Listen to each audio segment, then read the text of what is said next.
Voici la troisième et dernière étape de notre thématique, l'Église et la sexualité. En effet, le début du chapitre 7 de la première lettre de Paul aux Corinthiens parle de ça de manière très claire. Quand on parle de sexualité dans notre société, en général, on entend la question comment. Comment faire? Comment ça marche? Comment pimenter notre vie sexuelle? Qu'est-ce qui plaît aux hommes? Qu'est-ce qui plaît aux femmes? Etc. etc. Le christianisme, lui, ne se pose pas les questions de la même manière. Plutôt que le comment, il s'intéresse à la question du pourquoi. Et il ne va donc pas proposer des recettes générales, toutes faites, qui seraient valables pour tout le monde par rapport à cette question-là, comme d'ailleurs en général n'importe quelle question qu'on pourrait se poser dans la vie. Il n'y a pas en fait d'éthique chrétienne générale valable pour toutes les situations. L'éthique chrétienne, c'est une éthique en situation. Il faut toujours qu'il y ait des cas particuliers. C'est en face d'un cas particulier qu'on cherche à trouver des réponses. Ici, par exemple, c'est tout à fait le cas dans ce que Paul écrit dès le début du chapitre 7. Vous l'avez peut-être remarqué, cette petite phrase. Au sujet de ce que vous m'avez écrit. Ça veut bien dire qu'en fait, Paul est en train de répondre à une question que les Corinthiens lui avaient posée dans une lettre. On ne l'a pas cette lettre, malheureusement, parce qu'on n'a pas retrouvé la correspondance privée de l'apôtre Paul. Ça serait un sacré trésor, je pense. Mais non, on n'a pas la main sur cette lettre-là. On ne sait pas exactement ce que les Corinthiens ont posé comme question ou ont soulevé comme problème, mais ça nous permet de comprendre que toute la lettre de Paul aux Corinthiens est en réalité une réponse, une réaction, soit à des questions qu'on lui a posées, très particulières, très précises, soit à des situations précises dont il a entendu parler et pour lesquelles il éprouve le besoin d'écrire très concrètement les réponses qui lui viennent à la suite de sa prière, de sa connaissance de la Bible, pour pouvoir apporter des éléments qui aideront les Corinthiens à mieux se comporter. C'est donc pas en fait un traité général, un peu abstrait de théologie que Paul aurait décidé de faire comme ça, mais vraiment en fait un extrait d'une conversation dans laquelle nous sommes entrés pour mieux comprendre la pensée de Paul.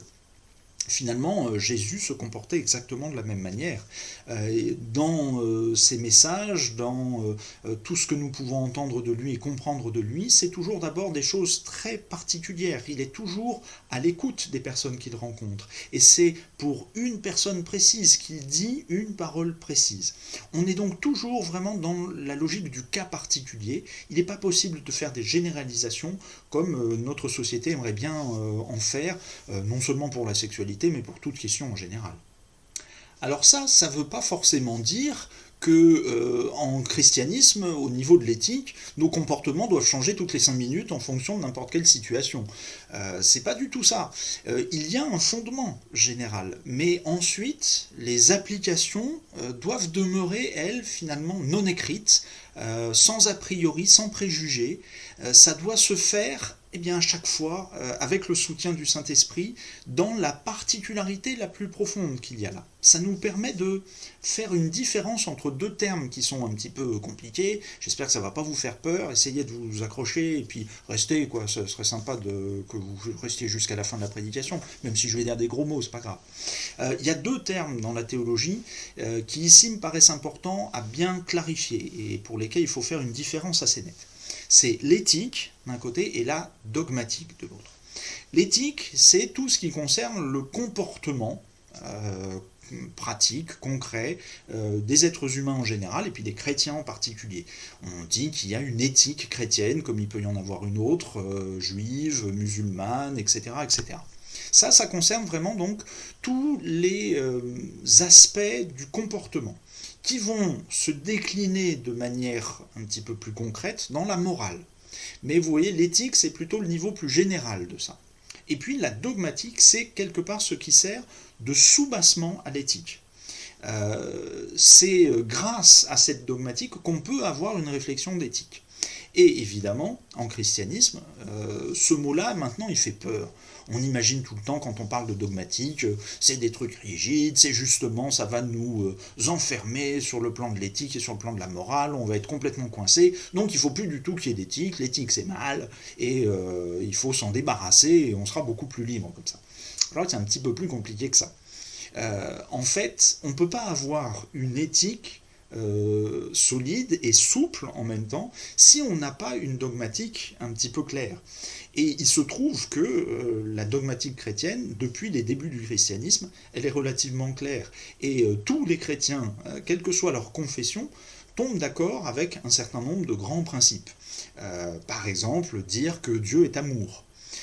Dire que Dieu est une essence, un être divin, et puis 3 personnes qui se déclinent comme ça, le Père, le Fils et le Saint-Esprit.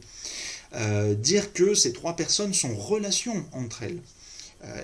Toutes ces choses-là, ça a de fait des conséquences éthiques ensuite. Parce que rien que de dire que Dieu est amour, ou que dire qu'il est relation interne lui-même et qu'il veut être en relation avec les êtres humains, eh bien ça a pour conséquence éthique qu'un chrétien, ça doit mettre en avant d'abord la relation et prêter beaucoup plus d'attention et d'importance à la relation qu'au but cherché quand on a une relation avec quelqu'un.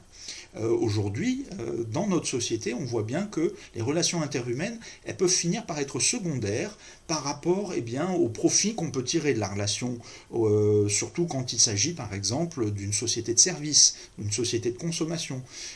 Quand je vais dans un magasin, je peux me permettre, paraît-il, en tout cas je peux être incité à mépriser le caissier ou la caissière qui est là, parce que le plus important c'est que je fasse vite mes courses, et tant pis si je lui dis pas bonjour ou que je lui dis pas au revoir.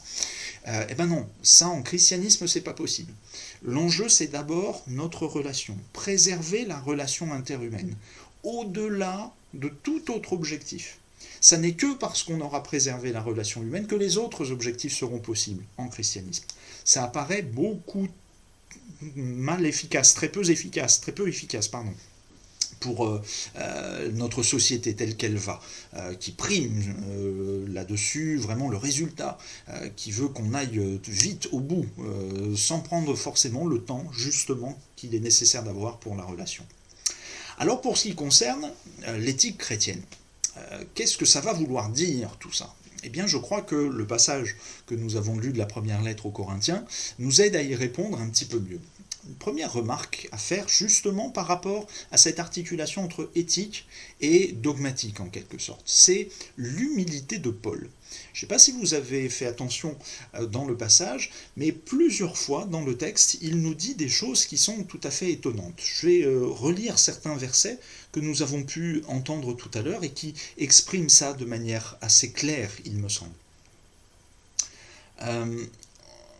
Dans les premiers temps de la lettre, il dit « Je dis cela comme une concession et non comme un ordre. » Un peu plus loin, « À ceux qui sont mariés, j'adresse, non pas moi, mais le Seigneur, cette instruction. » Et puis encore un peu plus loin, « Aux autres, ce n'est pas le Seigneur, c'est moi qui le dis. » Vous voyez très clairement, Paul assume d'être dans une position totalement inférieure à celle de Jésus. Ce qui doit primer, c'est d'abord ce que Jésus a dit. Et quelque part, la parole de Jésus sert de socle, de dogmatique en quelque sorte, à tout ce que Paul lui-même va pouvoir ensuite développer et décliner sur le plan de l'éthique. Il ne se prend pas pour le Seigneur, c'est le moins qu'on puisse dire. Et il est très clair quant au fait qu'à certains moments, c'est lui qui parle, et je crois qu'il assume pleinement que sa propre parole a peut-être moins un caractère performatif, un caractère vraiment d'obligation que celle que peut avoir Jésus. Et puis il le dit aussi très clairement, il y a des moments où il ne donne pas d'ordre.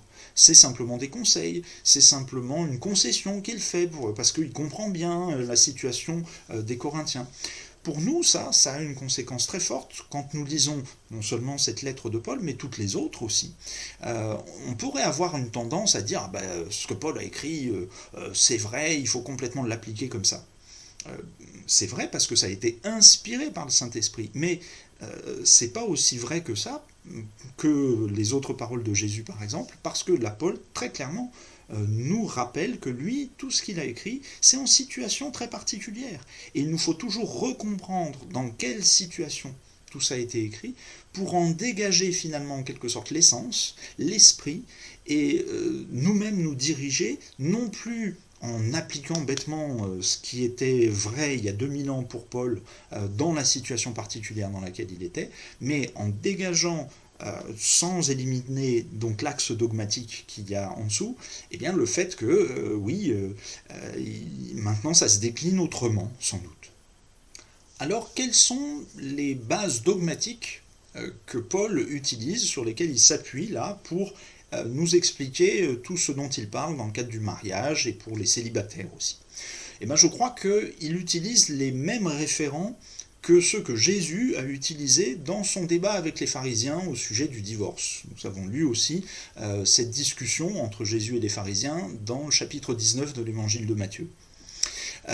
Jésus lui-même, là, fait référence à deux passages fondamentaux du livre de la Genèse, dans les 2 premiers chapitres du livre de la Genèse, pour asseoir l'autorité de la parole qu'il va prononcer. Ce faisant, n'oublions pas que Jésus ne se cache pas derrière l'autorité de ces livres-là.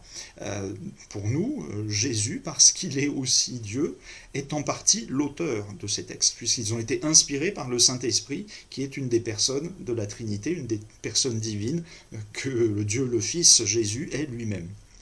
Et donc, il ne fait que s'auto-référencer en quelque sorte, mais il va revenir en quelque sorte à avant la loi de Moïse, pour expliquer aux pharisiens qu'il y avait une intention de la part de Dieu au début de la création qui a été cassée par le péché originel, et que la loi que Moïse a transmise au peuple d'Israël de la part de Dieu, eh ben c'était là pour essayer non pas de rattraper les choses, mais faire comme un poteau signalétique pour dire attention, la direction dans laquelle Dieu veut que nous allions, c'est celle-là, c'est par là. Et donc suivez cette direction, ça va permettre que Dieu finalement rattrape les choses, rattrape la sauce qui a été cassée par le péché originel.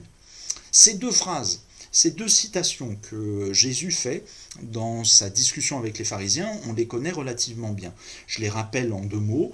Le Créateur au commencement a fait l'homme et la femme, première citation, qui elle renvoie au 1er chapitre de la Genèse, versets 26-27.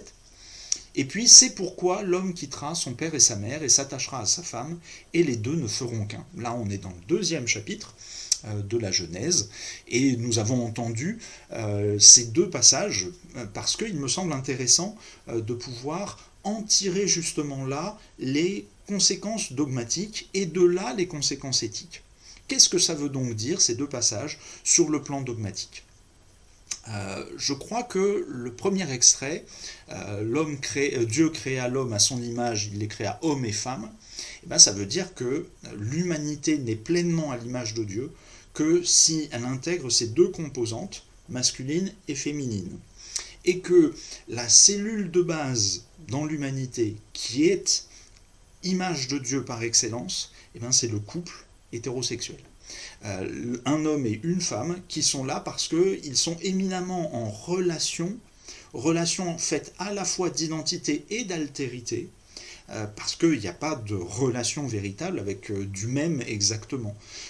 Il faut qu'il y ait du différent. Et c'est bien ce que les 3 personnes de la Trinité, en Dieu, sont elles-mêmes. Elles ne sont pas identiques, le Père n'est pas le Fils n'est pas le Saint-Esprit, etc. Donc il y a relation interne, et bien dans un couple, il y a relation interne entre l'homme et la femme pour qu'ils fassent un, comme Dieu est un.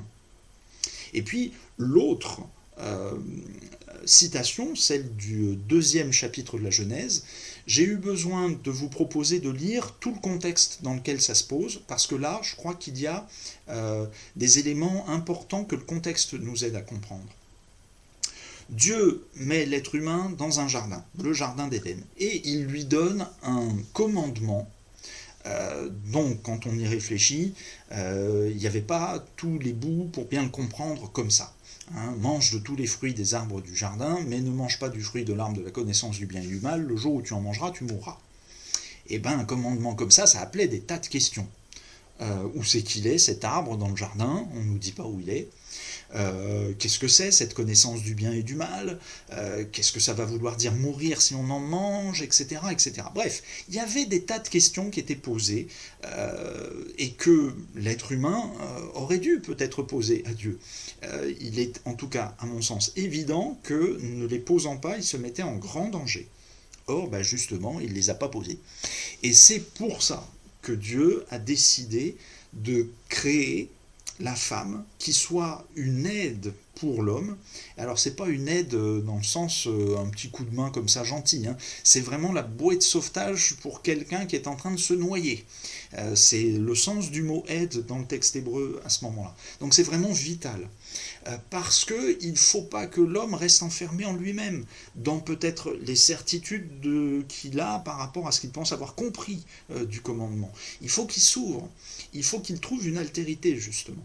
Et donc la femme vient là poser cette altérité pour ouvrir l'homme et créer, constituer à eux deux cette cellule qui peut-être leur permettra à leur tour de s'ouvrir à Dieu et de pouvoir parler avec lui.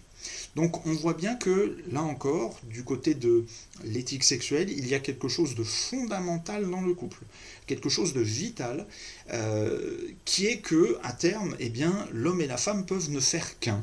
Or, ce ne faire qu'un, qui va leur permettre vraiment de décliner l'image de Dieu qu'ils sont, c'est d'abord et avant tout dans la sexualité que ça commence. Ne faire qu'un, pour le couple, c'est dans la relation sexuelle que ça s'exprime. Alors, quelles sont les conséquences éthiques de tout ce qu'on vient de raconter? Comment ça doit se décliner concrètement dans la vie quotidienne des êtres humains?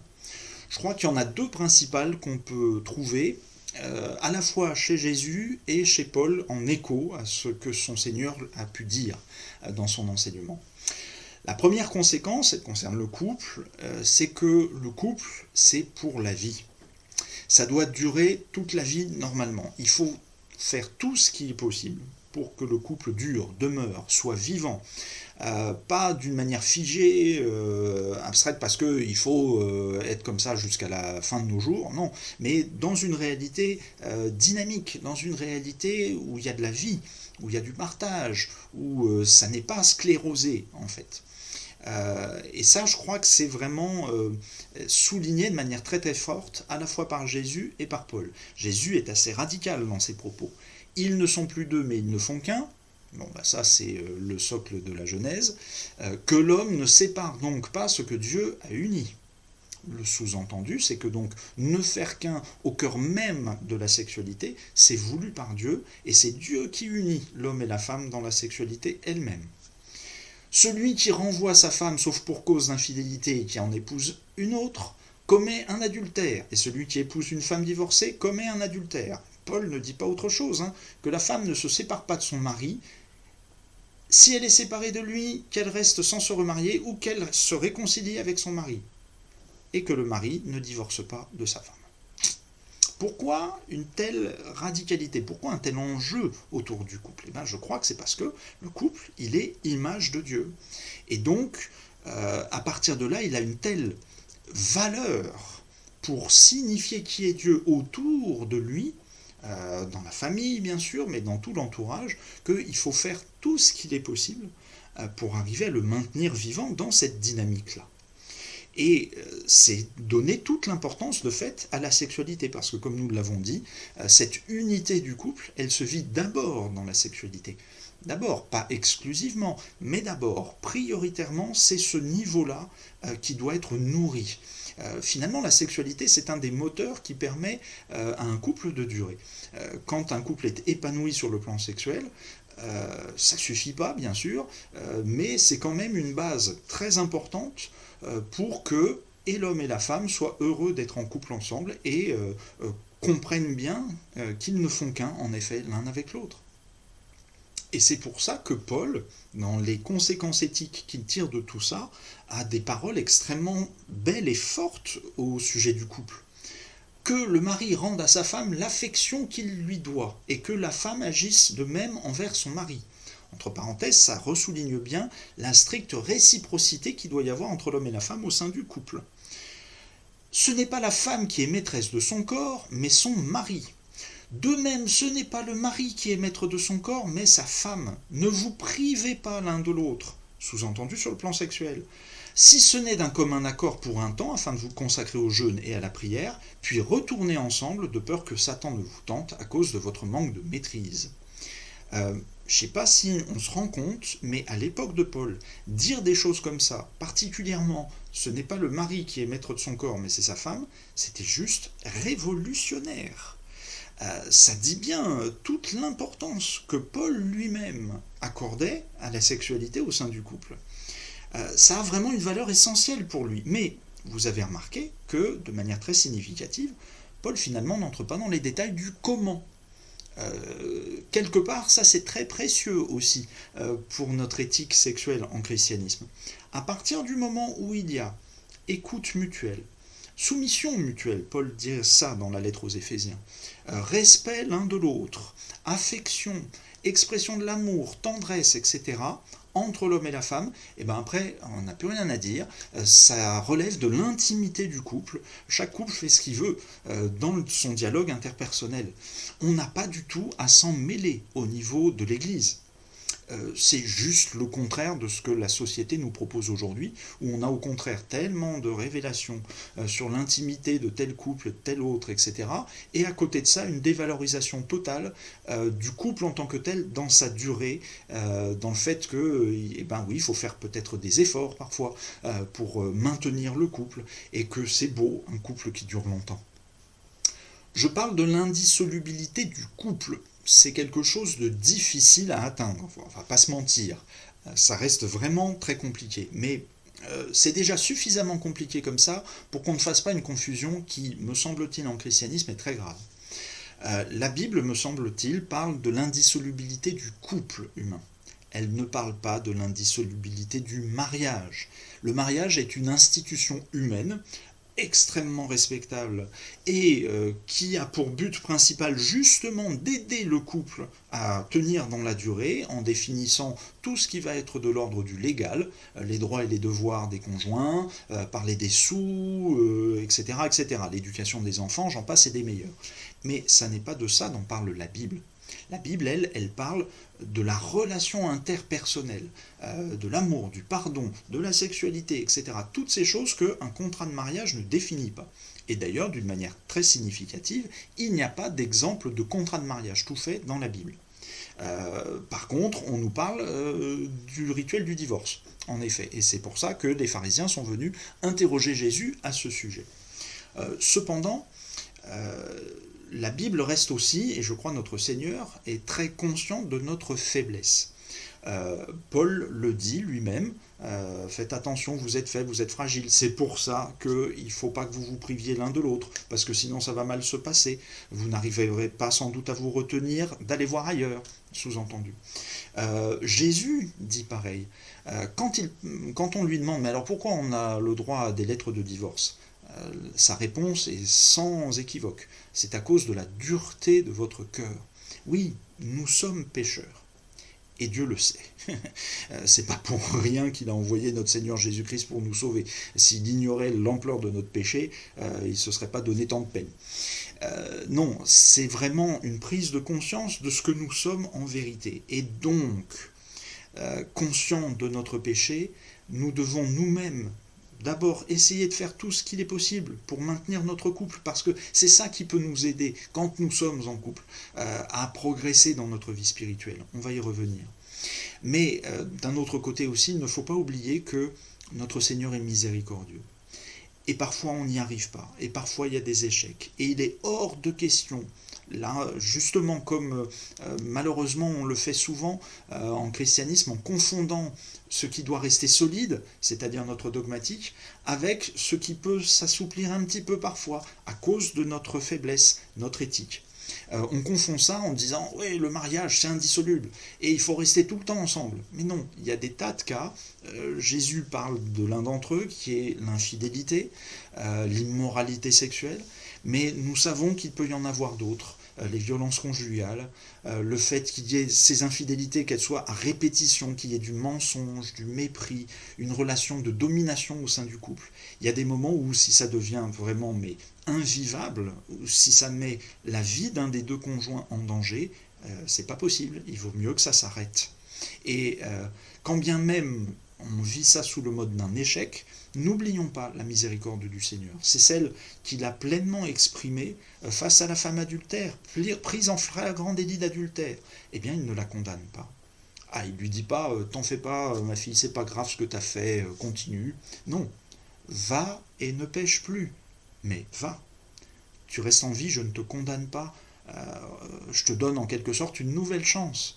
Il ne s'agit pas d'abuser de ça, nous comprenons bien, je pense, l'enjeu, mais de savoir que Dieu prend en compte toute notre fragilité, toute notre faiblesse. C'est pour ça que les couples existent, c'est parce que l'homme est fragile, alors il a besoin de sa femme pour l'aider, pour le soutenir, et réciproquement. Nous devons être là comme des bouées de sauvetage l'un pour l'autre, et en même temps, il ne s'agit pas de sacraliser quelque chose que l'être humain a institutionnalisé. Mais ce n'est pas ce que Dieu a institutionnalisé. Alors il reste une dernière conséquence éthique que je n'ai pas encore abordée. Je la garde pour la fin, même si c'est peut-être celle qui n'est pas forcément la plus évidente à avaler. En tout cas, je pense que dans beaucoup d'églises, on ne présente pas forcément les choses comme ça. La conséquence éthique, c'est que manifestement, dans le projet de Dieu et selon la Bible, au départ, l'être humain, il était fait pour être seul avec Dieu. Seul, c'est-à-dire célibataire. Et oui, parce que quand on repense au cadre dans lequel le récit de la Genèse nous montre les choses, eh bien, Dieu s'est adressé à un individu seul. Et c'est parce que cet individu seul n'a pas été capable d'entrer en relation avec Dieu que Dieu, dans son amour pour cet individu, a accepté qu'il y ait un vis-à-vis qui lui soit fait, qui soit une aide pour lui, une bouée de sauvetage. Mais vous voyez, ça donne finalement une certaine image, pas seulement positive au couple. C'est là parce qu'on n'est pas capable de faire autrement. Et il y a un danger dans le couple qui existe, qui est que celui-ci se referme sur lui-même. Garde le même fonctionnement que l'individu Adam de départ, incapable d'écouter Dieu, pas ouvert à sa parole, à la capacité de cheminer sur le chemin de la sanctification pour chacun de nous. Parce que le couple, il est donné d'abord pour que chacun des deux partenaires dans le couple progresse dans sa relation personnelle et individuelle avec Dieu. C'est pas une entité qui aurait sa valeur en elle-même. Il est hors de question, et c'est ça le grand danger, que les deux membres du couple prennent le couple pour Dieu. Non, c'est pas le couple qui est Dieu, c'est pas l'autre conjoint qui est Dieu. Dieu est Dieu, et Dieu fait cadeau de l'un à l'autre pour que les deux ensemble s'ouvrent à la reconnaissance, à la gratitude pour Dieu, pour tous ses bienfaits. Donc vous voyez, eh oui, le célibat a beaucoup de valeur aux yeux de la Bible. Il faut simplement rappeler 2-3 petites évidences, c'est que Jésus était célibataire, Paul l'était aussi, et puis on a quelques autres figures bibliques, comme ça, Jean le Baptiste, le prophète Jérémie, ils étaient célibataires. Enlevons tout de suite un malentendu possible. Ça ne veut pas dire que le célibat a de la valeur parce que la virginité serait plus pure que la vie conjugale et que la sexualité. C'est pas de ça dont on parle. On parle de la question de se consacrer prioritairement à Dieu, à son service et à sa parole. Ça, les petits amis, on est tous dans le même bateau là-dessus. Nous devons tous faire primer d'abord notre relation à Dieu sur toutes les autres relations que nous pouvons avoir. Jésus a été très clair là-dessus. Cependant, plutôt que de penser être capable d'y arriver par nous-mêmes et par nos propres forces, le Seigneur nous rappelle que, oui, on est fragile, on est faible, alors on peut avoir une vie de couple qui va nous aider, pour nous soutenir pour faire ça. On peut avoir des enfants qui vont eux aussi nous aider à rendre grâce au Seigneur. Et il ne s'agit pas d'enfermer nos enfants dans cette cellule familiale et d'enfermer la cellule familiale loin de Dieu. Au contraire, tout ça doit être dans l'ouverture pour continuer de cultiver notre relation interpersonnelle. Je crois que cela, il faut bien l'entendre comme étant finalement un don. Le célibat est un don quand il arrive à se consacrer exclusivement au Seigneur. C'est ce que Jésus dit à la fin du passage de l'évangile de Matthieu. Quand ses disciples viennent lui dire, dis donc, si tu dis que le couple comme ça, c'est à ce point indissoluble, vaut peut-être mieux pas se marier. Et ben, en fait, Jésus leur dit, oui, il vaut mieux pas se marier, mais c'est pas donné à tout le monde. Il y en a qui se font eunuques pour le royaume.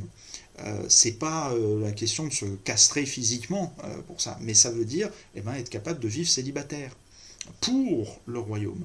Non pas par la valeur en soi que le célibat aurait, mais vraiment pour la relation à Dieu et pour l'exprimer autour de nous. Mais Paul a dit la même chose, quand il dit « je voudrais bien que tout le monde soit comme moi ». Les personnes célibataires ou les veufs et veuves, essayez de rester comme moi, ça va vous faciliter la vie. Pourquoi ? Parce que, en fait, Paul le dit à d'autres endroits, quand on est en couple, on a envie de faire plaisir à son conjoint, et c'est normal évidemment, mais cette envie de faire plaisir à son conjoint, elle peut prendre le pas sur notre désir de servir Dieu. Donc, c'est pas aussi simple que ça. Mais, nous l'entendons bien, Paul n'est pas complètement verrouillé là-dessus. Il sait très bien, il comprend très bien. Et je crois que c'est une compréhension qui lui est venue du Saint-Esprit, parce que notre Seigneur le premier comprend très bien notre situation. C'est ça l'enjeu, frères et sœurs, dans notre sexualité, dans notre vie de couple, dans notre vie quotidienne en général. Nous sommes là pour Dieu, nous existons pour lui. Et lui n'est pas un tyran qui nous veut comme des petites marionnettes complètement paralysées devant lui. Non, il nous veut heureux, il nous veut joyeux. C'est pour ça qu'il donne tous les moyens possibles pour que chacun de nous puissions nous épanouir. Mais n'oublions jamais que notre relation première, celle qui doit primer sur toutes les autres, c'est celle avec le Seigneur. Exaltons-la dans notre vie de couple, exaltons-la si nous sommes célibataires. N'oublions pas que le Seigneur veut notre bien. Et si notre vie de célibat, par exemple, est douloureuse, gardons confiance dans le Seigneur. Gardons la certitude que lui, il trouvera une solution à partir du moment où nous nous abandonnons à lui, où nous acceptons d'abord de faire sa volonté. Et à travers toutes les déclinaisons de la vie humaine, dans ce cas-là, en couple ou en célibat, nous serons des témoins de cet amour que Dieu veut pour tous les êtres humains. Ainsi soit-il.